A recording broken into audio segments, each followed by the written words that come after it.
우리 옆에 분에게 이렇게 축복합시다. 하나님께서 크게 쓰십니다.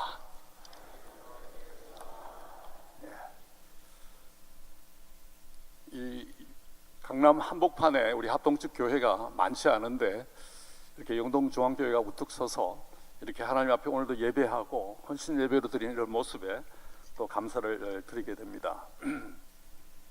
저는 제가 가르치는 과목이 선교학입니다. 선교학은 그리스도인의 사명학이다 할 정도로 소명에 관한, 우리 그리스도인의 선교적 사명에 관한 그런 메시지를 지난 25년 동안 학교에서 나누고 있습니다.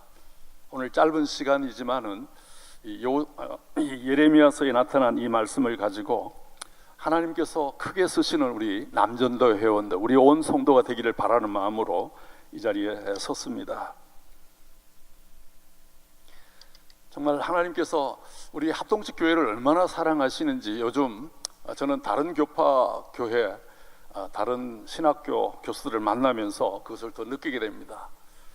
전국적으로 우리 사회 환경적으로 볼 때 우리 한국 교회가 지금은 참 어려움에 빠져 있다 이렇게 볼 때 그나마 우리 합동측 교회가 참 하나님 말씀 중심의 이런 신학과 신앙을 갖고 있기 때문에 그 영향력을 그래도 유지하고 있지 않나 하는 생각을 하면서 감사를 드립니다. 감리교 같은 경우에는 상당히 더 심각하고 또 통합적 장신 같은 데도 보면 상당히 그들의 그 신학적 관점이 성경적이지 않기 때문에 시대적인 이 흐름 속에 무너져가는 이런 모습이 더 심한 모습을 보기도 합니다. 그래서 감신이나 장신에서는 총신처럼 좀 해야 되겠다, 할렐루야, 이렇게 보수적인 교회가 살아남는다라는 이런 교훈을 받고 요즘에 와서는 대거 자유주의 신학을 가진 학자들이 이런 총신의 신학에 귀를 기울이는 이런 흐름입니다. 학회를 가보면. 그래서 저도 이제 한국 복음주의 신학회나 한국 복음주의 선교 신학회나 이런 쪽에 많은 학회를 돌보면서도 감신이나 장신에 있는 교수들이 함께 하기를 원하는 이런 모습들을 보면서 그 모습을 느꼈습니다만은 우리 영동중앙교회도 이런 시대의 흐름 속에 다시 일어나서 크게 하나님께 쓰임받는 우리 모두가 되기를 바랍니다. 하나님은 우리가 구경꾼이 되기를 원치 아니하시고 하나님의 일에, 하나님의 놀라운 역사 속에 우리 교회만이 아니고 대사회 속에서, 아니 전 세계 복음화 앞에 우리는 구경꾼이 되기를 원치 아니하십니다. 오늘도 이 오후 예배에 참여하면서 우리 성도들 중에는 그저 하나님 앞에 인사하러 오는 이런 정도의 예배자들이 있을 수가 있습니다. 혹은 옆에 분 한번 봅시다. 이분이 어떻게 예배를 드리는가를 구경하는 그런 분들.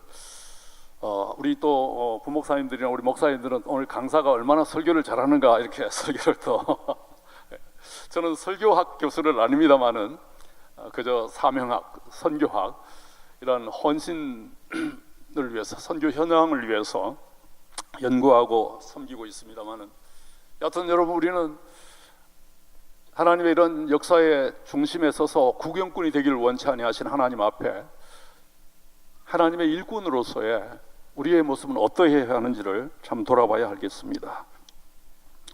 창세기 12장 3절 말씀에 하나님께서 아브라함을 세우시면서 이렇게 말씀합니다. 아브라함에게 먼저 복을 주십니다. 내가 네게 복을 주겠고 너는 복의 근원이 되고, 그리고 너를 축복하는 사람은 반드시 복을 받지만 너를 저주하는 사람은 내가 저주하겠다 이렇게 말씀하면서 12장 3절 후반절에 이렇게 말씀합니다.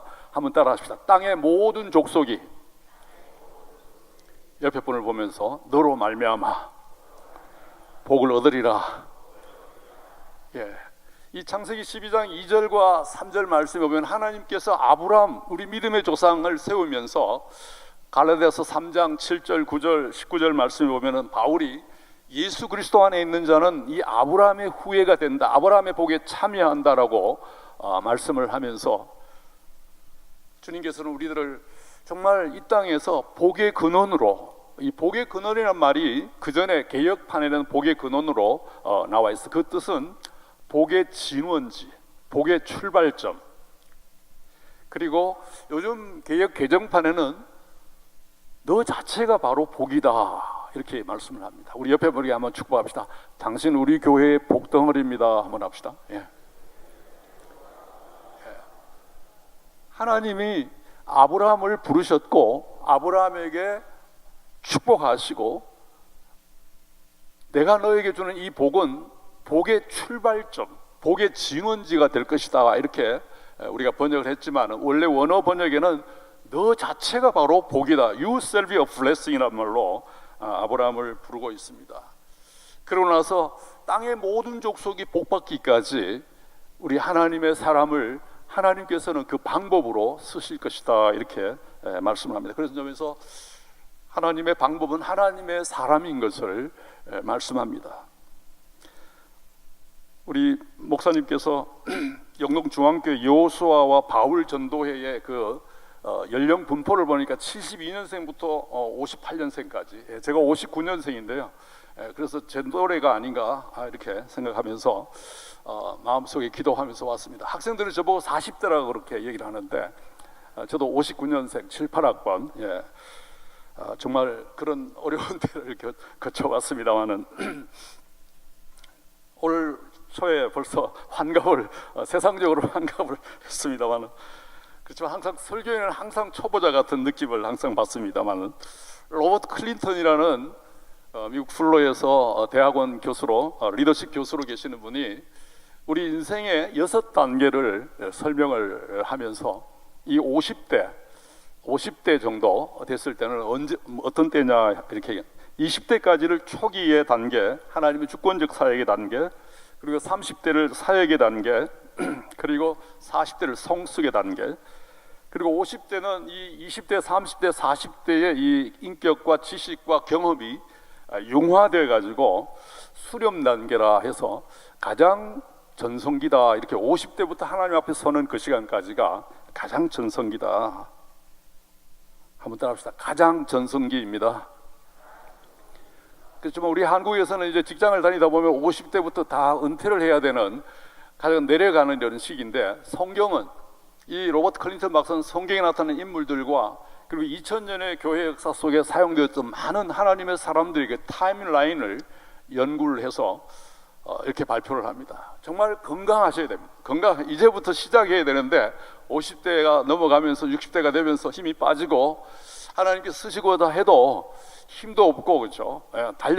마라톤을 할 수가 없을 정도로 이렇게 힘이 빠지게 된, 축구를 45분씩 뛰어도 괜찮았었는데 청년들과 함께 이제 청년부 맡기가 두려울 정도로 한 게임을 하기가 어려운 이런 때가 되어가는 것 같습니다만은, 이 로버트 클린턴 박사는 이 50대, 60대, 70대가 인생에 있어서 하나님 앞에서 최고의 전성기다 하는 것입니다.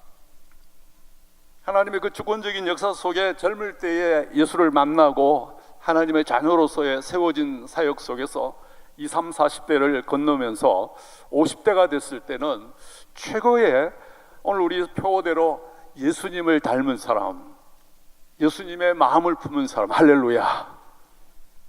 오늘 저는 짧은 시간 안에 하나님이 쓰시는 사람이라는 제목으로 말씀을 전하고 있습니다만, 정말 우리 남전도회, 여전도회, 우리 성도들의 각 모습이 어떤 모습이 되는가를 저는 늘 묵상하면서, 제 전공이 이제 평신도 전문인 선교 신학입니다. 이번에도 부족하지만 21세기 기독교 전문인 선교 신학이라는 책을 또 학교에다 냈습니다만은,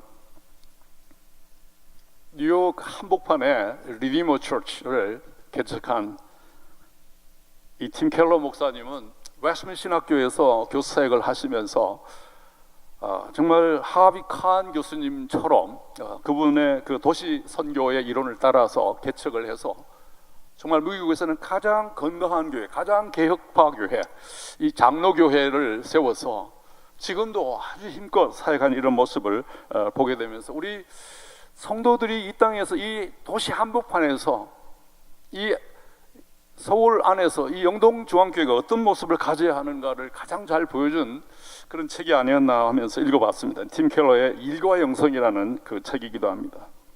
이런, 오늘 우리 집사님 기도하셨습니다만, 단순한 밥벌이가 아니고 하나님 앞에서 우리에게 부름받은 소명이다라는 것입니다. 하나님이 우리에게 주시는 이 직장과 우리의 사역은, 또 우리의 가정 사역은 하나님께서 우리에게 주시는 하나님의 황홀한 설계 속에서 나온 것으로서 우리 모두는 하나님이 우리에게 부여해 주신 그런 일의 유전자를 가지고 사역하면서 하나님 나라를 확장하는 귀한 사역자다. 할렐루야. 단순히 일의 노예가 아니고 정말로 하나님께서 우리에게 주신 사명으로서의 비즈니스와 사명으로서의 우리의 직장, 이것을 주셨다는 것입니다. 그래서 우리가 일에 참여함으로써 하나님 나라가 확장되고 우리로 하여금 더 많은 사역의 지경이 넓어지는 이런 축복으로 인도하시면서 정말 남전도회가 부흥하고 우리 성도들이 부흥하는 것이 얼마나 하나님의 기뻐하신 일인가라는 것을 잘 보여주고 있습니다.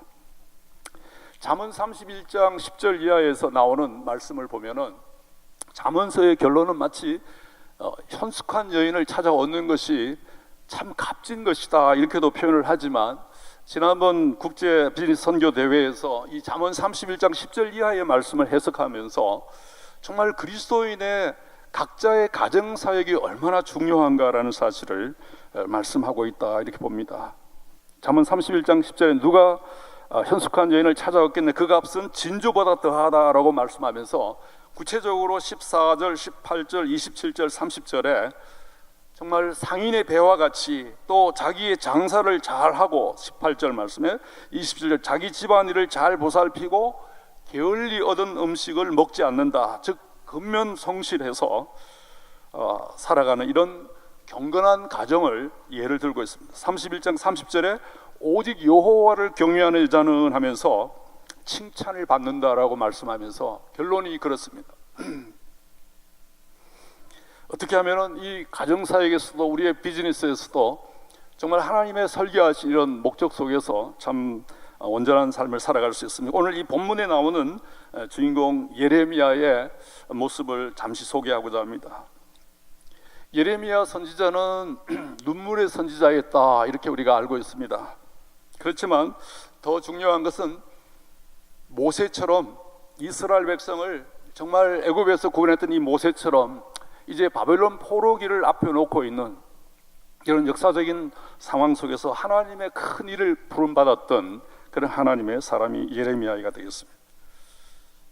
제가 어릴 때 처음 총신을 지원했을 때 저에게 기도해 주셨던 목사님이 한국의 예레미야가 되라 이렇게 해주셨어요. 그래서 제가 어떤 구약의 인물들보다도 이 예레미야에 대해서 참 관심을 어릴 때부터 가졌습니다만은, 여러분 선지자의 삶은 too old한 스토리가 아니고 우리에게 너무 먼 우리와 상관없는 얘기가 아니고, 제 구약 은사였던 백예회련 교수님이 예수 그리스도를 중심으로 예수님이 이전에 말씀의 사역자를 선지자라 부르고 예수님 오시고 나서는 제자도의 삶으로 나아갔다라고 말씀하면서 선지자는 제자도의 표본이다 이렇게까지 우리와 연관을 시켜줬습니다.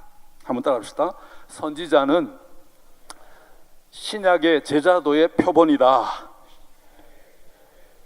누가복음 6장 21절 이하에 보면 예수님께서도 정말 진실한 선지자의 삶을 오늘날의 신자의 표본으로 제시하기도 했습니다. 참으로 예레미야는 위대한 하나님의 사람이었습니다.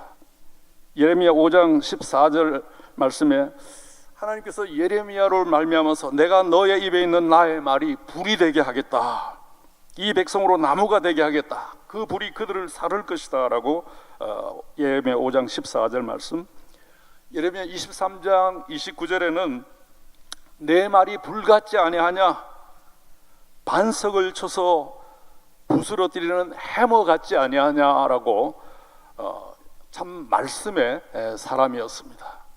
그래서 유다의 마지막 시대에 어렵고 혼란스러운 시대에도 하나님의 뜻을 전달하면서 다시 70년이 차면은 다시 돌아올 것이라는 메시지를 가지고 하나님의 사람들을 권면하면서도 하나님의 놀라운 이런 섭리를 증거했던 정말 어려운 시대에 사역했던 하나님의 사람이었습니다. 아울러 나라와 민족을 위하여 늘 기도하던 눈물의 선지자 예레미야 9장 1절 어찌하면 내 머리는 물이 되고 내 눈은 눈물구멍이 될까. 그렇게 되면 사륙당한 딸 내 백성을 위해 주야로 울리라, 주야로 울리라라고 우리가 너무나 잘 아는 그의 고백을 볼 수 있습니다. 그렇지만 이런 예레미야도 그의 사역의 초창기에 있어서는 정말 연약했던 모습을 보여주고 있습니다. 1장 5절 말씀에 우리 오늘 본문 1장 5절입니다. 내가 너를 모태에 짓기 전에 너를 알았고 네가 배에서 나오기 전에 너를 성별하였고 너를 여러 나라의 선지자로 세우노라 하시기로 6절 말씀을 같이 읽습니다. 시작. 내가 이르되 슬프도소이다 주 여호와여 보소서 나는 아이라 말할 줄을 알지 못하나이다 하니. 하나님의 부름 앞에 우리의 첫 번째 리스판스는 주님 나는 부족합니다. 나는 말할 줄을 알지 못하나이다. 선지자의 첫 번째 사명은 하나님의 말씀을 전하는 거였습니다. 그래서 선지자 그러면은 우리가 흔히 God's mouth, 하나님의 입이다 이렇게 우리가 쉽게 선지서를 배울 때 가르칩니다. 우리 옆에 분에게 한번 축복합시다. 당신은 하나님의 입입니다. 한번 합시다. 예, 그걸 잊지 않기 위해서 영어로 한번 합시다. You are God's speaker 한번 합시다. You are God's speaker. 예. 혹은 God's mouth, 하나님의 입이다라고 하면서 그야말로 선지자의 존재는 처음도 나중도 오직 하나님의 말씀을 제대로 전달하는 거였습니다. 그런데 문제는 말을 잘 못한다는 거였습니다. 그래서 주여 나는 아이라서, 물론 예레미야가 부름받았을 때는 아주 나이가 어렸을 때라 이렇게 이 말씀을 가지고 추측은 합니다만은 많은 사람들이 주의 일을 하자 그러면 주여 나는 못합니다. 옆에 분에게 축복합시다. 주여 옆 사람 보낼 만한 자를 보내소서.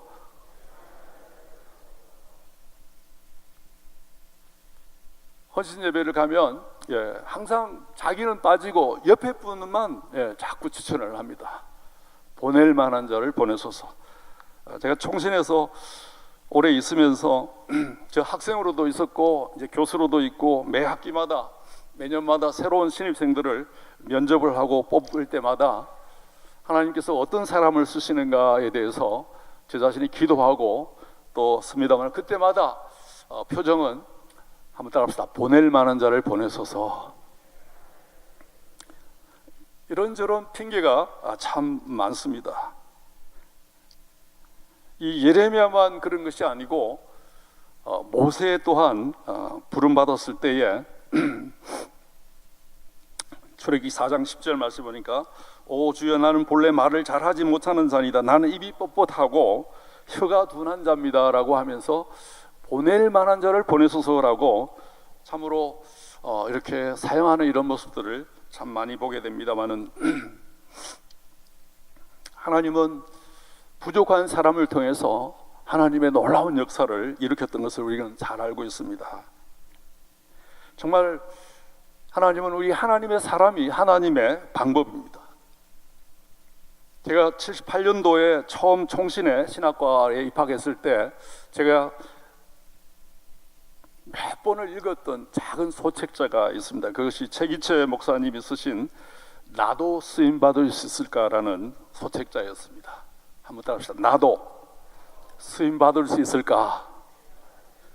이분은 여러분 혹시 기억하실지 모르지만 광주 동명교회 원로 목사님이시고 총회장도 하셨죠. 옛날에 최기채 목사님이 아주 학문적인 또 문학적인 그런 은사도 많으시고 부흥회도 많이 하셨을 거로 제가 생각을 하고 있습니다만은 죄 많은 내가 어떻게 총신에 갈 수 있을까? 죄 많은 내가 어떻게 하나님의 일을 할 수 있을까라는 이런 질문 앞에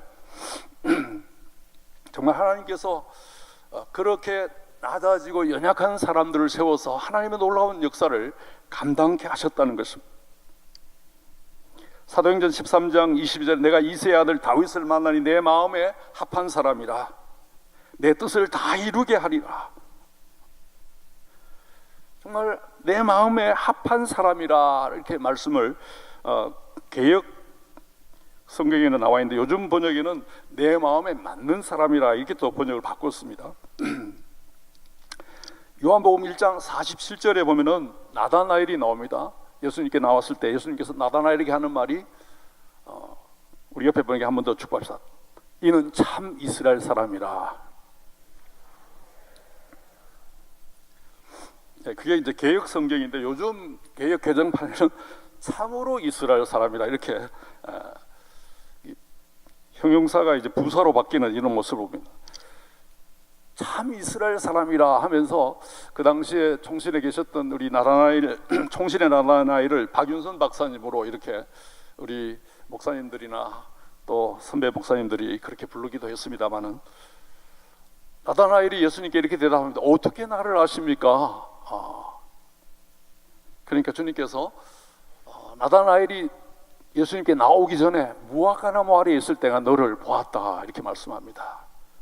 우리 옆에 분에게 한 번 더 축복합시다. 오늘 헌신 예배에서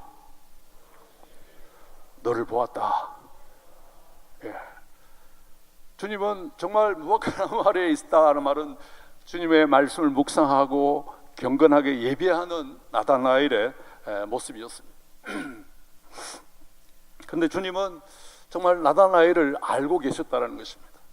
어떻게 나사렛에서 무슨 선한 것이 나겠느냐, 정말 자조 섞인 이런 표현 속에서 살아가는 그 시대에 주님께서는 찾아오시고 나다나엘에게 말씀해 주시면서 정말 하나님의 사람으로 세워주시는 것처럼 또 예레미야에게 찾아오셔서 이렇게 말씀합니다. 내가 너를 모태에 짓기 전에 너를 알았고 네가 배에서 나오기 전에 너를 성별하였다라고 말씀하면서 하나님은 나의 창조주가 되심으로써 우리를 사용하시는 분이시다라고 말씀을 하고 있습니다.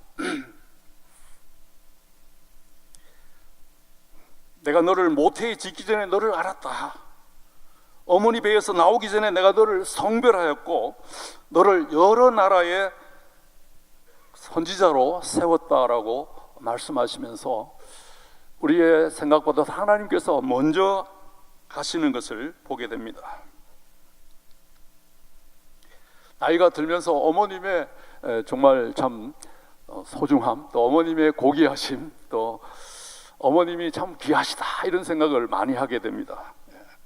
또 아이들도 어머니에 대한 고마움은 나이가 들어야 아마 되지 않나 이런 생각을 또 하게 됩니다. 칼빈이 하나님을 아버지로 부르는 모든 성도에게 교회를 어머니로 주셨다 이렇게 기독교 강요 4권에서 설명하기도 했습니다. 그만큼 참 어머니의 역할은 아이를 낳고 양육하고 성장케 하고 교육하고 정말 장성한 분량이 충만한 데까지 성장케 하는 그런 역할이라면 교회가 바로 우리 성도들에게는 주님 앞에 가는 그날까지 예배와 찬양과 이런 교육을 통해서 성장케 하는 역할이다 이렇게 말씀합니다만, 오늘 이 본문에서 예레미야를 하나님의 사람으로 세우시기 위해서 주님은 내가 너를 만들었다 이렇게 말씀을 합니다. 어머니의 모태에서 너를 짓기 전에 너를 알았다라는 말씀은 시편 139편 16절에 나오는 다윗의 고백과도 같습니다. 주여 나의 DNA, 나의 형질이 이루어지기 전에, 나의 형질이 어머니의 태중에서 이루어지기 전에 주의 눈이 나를 보셨다 이렇게 고백을 합니다. 그리고 주의 책에 기록이 되었다라고 고백을 합니다. 바울은 에베소 1장 3절에 창세전에 찬송하리로다 하나님께서 그리스도 안에서 하늘에 속한 모든 신령한 복을 우리에게 복 주시고 우리를 택하셨고 우리를 그의 기쁘신 뜻대로 예정하셨다라고 에베소 1장 3절에서 5절 사이에 말씀을 하고 있습니다. 우리 옆에 분에게 한 번 더 축복하겠습니다. 당신은 하나님의 작품입니다. 에베소 2장 10절 말씀입니다. 우리 개역 개정판이나 개혁판에는 우리는 하나님의 만드신 바다 이렇게 나와 있지만 다른 성경 번역에는 우리는 하나님의 작품입니다. 예수 그리스도 안에서 선한 일을 위하여 지으심을 받은 자라 이렇게 우리를 부르고 있습니다. 바울은 에베소 1장 3절에서 정말 하나님께서 우리를 지으시고 하늘에 속한 모든 신령한 복으로 복 주시면서 이 땅에서 참 복된 자로서의 하나님의 사명자인 것을 말씀하고 있습니다. 이 새봄에 벌써 많은 꽃들이 피었다가 지고 있습니다만은 제가 좋아하는 그 시 제목이 하나 있습니다. 차례차례 피는 꽃이다 하는 시가 되겠습니다. 한번 따라합시다. 차례차례 피는 꽃. 하나님께서는 어떤 특정한 몇 사람만 쓰시는 것이 아니고 차례차례, 제 앞에 계시는 분이 아마 수석 장로님, 하나님께서 수석 장로님을 쓰시나요? 뒤에 제일 뒤에 있는 분은 그냥 평신도 하나님께서 쓰시지 않나요? 그렇지는 않습니다. 그렇죠? 한번 다시 따라합시다. 차례차례 피는 꽃. 아마 도종환 장관의 시라고 제가 생각합니다만은, 창세기 1장을 보면 하나님께서는 정말로 각기 종류대로 각기 다양한 은사대로 하나님께서 빚으셔서 있는 모습 그대로 쓰신다. 한번 답시. 있는 모습 그대로. 첫 번째 피는 꽃은 벚꽃이나 또는 진달래나 또는 매실이나 뭐 살구꽃이나 복숭아꽃.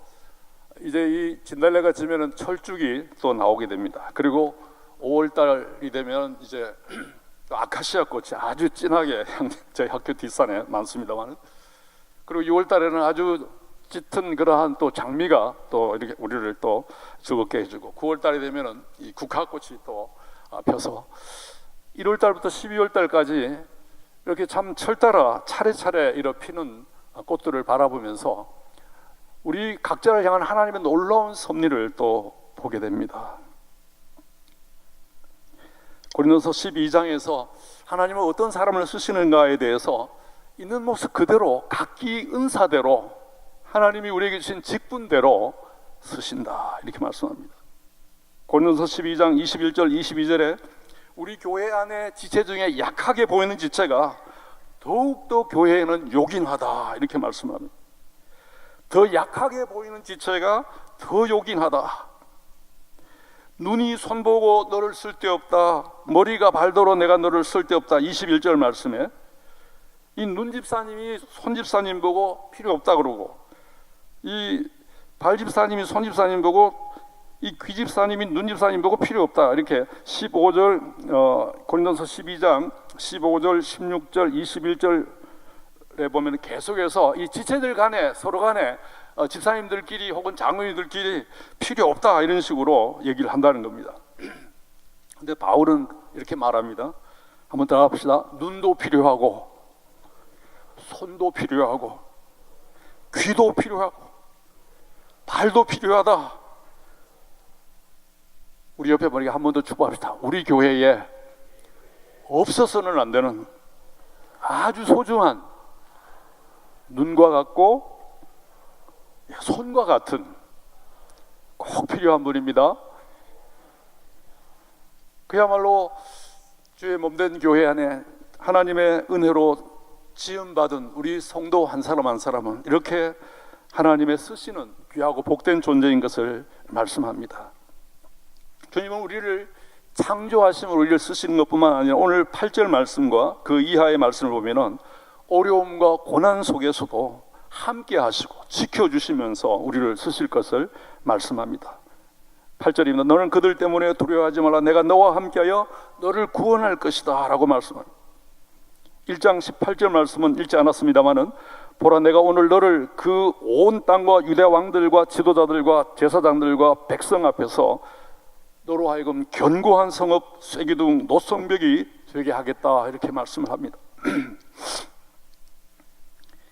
여튼 하나님께서 우리를 쓰시는데 주여 내가 여기 있사오니 나를 쓰시옵소서, 나를 보내소서라고 이렇게 이사야처럼 고백하면서 2019년도를 열어가는 저와 여러분이 되기를 바랍니다.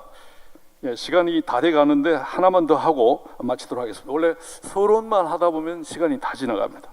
원래 3시간을 이제 강의를 해야 되는데 저는 30분 안에 마쳐야 돼서 조금은 그렇습니다만은, 예레미야 18장 3, 4절에 보면은 하나님께서 우리의 인생에 창조주가 되시면서 토기장이로 설명을 하는 부분이 나옵니다. 그런데 18장 3절 보니까 그 토기장이가 진흙을 가지고 그릇을 만들다가 이 진흙이 짓뭉개져서 터져버렸다 그랬습니다. 그러니까 18장 3절에 토기장이가 그것으로 자기 소견에 오른 대로 다른 그릇을 만들더라 이렇게 고백을 합니다. 하나님이 우리 각자에게 향하신 놀라운 계획과 섭리의 역사 속에서 우리 인생을 새롭게 만들어가는 이런 모습입니다. 모세나 요나나 이런 하나님의 사람들은 첫 번째 하나님의 명령에 실패한 사람들, 그렇지만 두 번째 하나님의 기회를 주셨을 때는 새롭게 헌신함으로 쓰임받았던 인물들입니다. 나이 40에 실패한 모세는 80이 되어서야 하나님의 위대한 사람으로서 쓰임을 받을 수가 있었습니다. 요나는 하나님의 명령을 받았지만 실패하고 도망갔습니다. 그렇지만 하나님께서 다시 긍휼히 여기 세워주셨을 때 두 번째로 요나서 3장 1절에 보면 다시 한번 두 번째로 한번 따라합시다. 두 번째로 이걸 second chance, God of second chance라 그래서 우리의 이 인생을 다시 새롭게 하시는 하나님의 섭리이기도 합니다. 한 번 더 기회를 주시는 하나님, 정말 실패하면 끝났다 하고 버리시는 것이 아니고 우리 하나님의 역사 속에서 다시 한 번 더 기회를 주셔서 하나님의 일을 감당케 하신 이런 모습들을 보여주고 있습니다. 지금도 할 일이 너무 많습니다. 또 혼란스럽습니다. 이런 시대에 우리 영동중앙교회가 정말 주님 앞에 부름받는, 또 귀하게 쓰임받는 고린도후서 5장 16절 17절 말씀처럼, 그러므로 이제부터 우리는 아무도 육체대로 사람을 알지 않겠다라고 고백을 해야 되겠습니다. 그리고 그리스도 안에 있으면 누구나 새로운 피조물이고 이전 것은 지나갔으니 보라 새 것이 되었도다라는 주님의 선언 앞에서 이제는 이 세계 선교를 위해서 또 전문인 선교사로서 크게 쓰임받는 우리 모두가 되기를 바랍니다. 우리 같이 기도하겠습니다.